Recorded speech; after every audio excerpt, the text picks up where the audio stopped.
இப்போ வரப்போதில்ல ஹைகோர்ட்டுக்கு இவங்க அப்பீலுக்கு வரப்போதில்ல. அப்போ ஆர்கியூமெண்ட் இருக்குல்ல. அப்போ நாங்களும் லாயர் வைப்போம்ல. பொதுநல அமைப்புகள்லாம் லாயர் வைப்போம்ல. வச்சு பொள்ளாச்சி ஜெயராமனை இன்வெஸ்டிகேட் பண்ணுன்னு சொல்லுவோம்ல.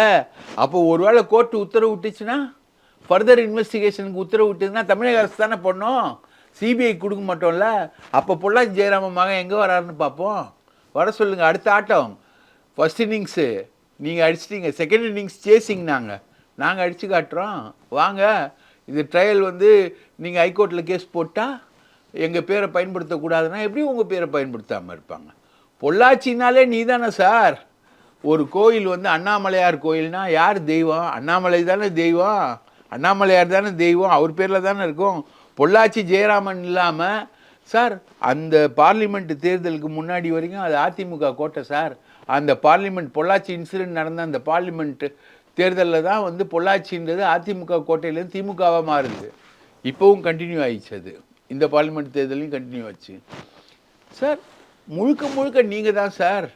இப்போ நீங்கள் வாங்க ஹைகோர்ட்டுக்கு, நீங்கள் கேஸ் போட்டீங்க, எல்லாம் பண்ணீங்க, உங்கள் ஆட்சி நீங்கள் பண்ணீங்க. இப்போ வாங்க ஹைகோர்ட்டுக்கு, நாங்களும் போவோம்ல, பார்த்துப்போம்.